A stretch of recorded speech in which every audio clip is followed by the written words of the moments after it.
Here it is, the OnePlus 6T. It looks a lot like this, the OnePlus 6, but with a couple of significant changes. You'll be able to buy it starting on November 1st for $549 and up. Now, before I get into some of the other changes that are on the 6T, there's a big one that a lot of you have been waiting for.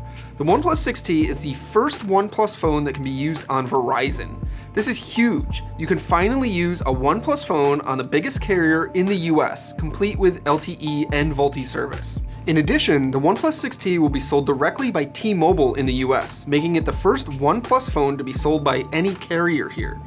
You'll be able to find it in every T-Mobile store and use T-Mobile's device payment plans combined with your phone bill to purchase it.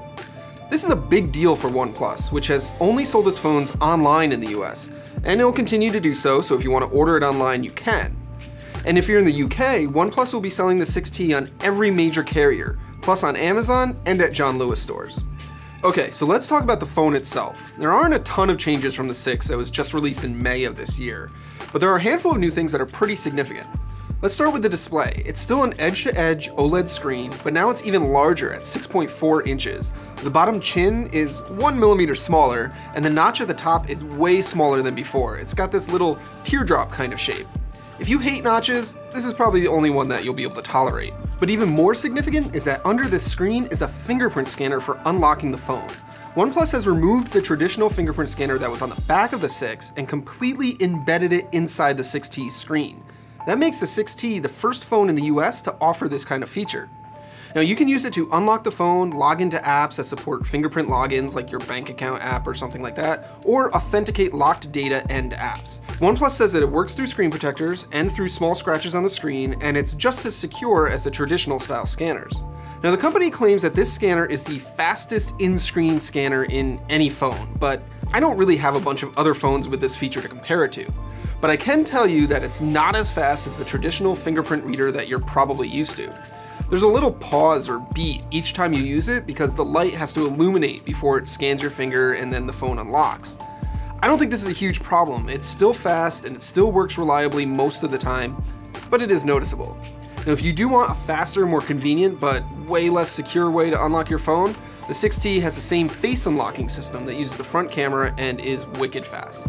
Inside, the 6T has the same set of specs as before. It's a Snapdragon 845 processor, 6 or 8 gigs of RAM, up to 256 gigs of storage. What's different is you can't buy a 64 gig model anymore. The base model of the 6T starts at 128. And OnePlus has also bumped up the battery capacity up to 3,700 milliamp hours, which it says provides 20% more battery life than the 6. I haven't been using the 6T long enough to test this, but it's a significantly larger battery pushing the same processor and same screen resolution, so it's safe to assume that it will probably last longer than before. That bigger battery does change a couple of things with the body of the phone. It's a little thicker and a little heavier than before, and the back has more of a curve than the 6. I actually find it to be nicer to hold than the 6 though. It fits my hand better and it just feels more substantial. But this is still a big phone, and if you find big phones to be hard to use, you're gonna have a hard time with this one. The other big thing that OnePlus changed is that it removed the headphone jack that was on the 6. Now, it's just as annoying here as it is on the Pixel or the iPhone or any other phone without a headphone jack. But OnePlus is including a little adapter in the box so you can use your 3.5mm headphones with it. You might also miss the notification LED at the top, which has been removed in the pursuit of this tiny little teardrop notch. And OnePlus still isn't offering wireless charging, which is a bummer when practically every other phone has it now, and it still doesn't have proper water-resistant certification.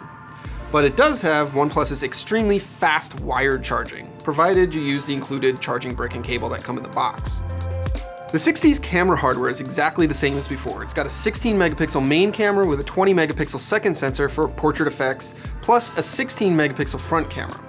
But OnePlus has added a bunch of software tweaks and a couple of new features, including a better portrait mode, better low light shots, and a new nightscape mode for nighttime landscapes and cityscapes. And if you have a OnePlus 6, all of those new camera features will be coming in a software update, so look out for that.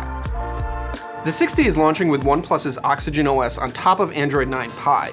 It does have a couple of new features. It's got an improved gesture control system and some better memory management tweaks. So there you go, that's the new OnePlus 6T. Just like the 3T and the 5T before it, it takes the phone that OnePlus launched a few months ago, tweaks it, refines it, and makes it a better overall device.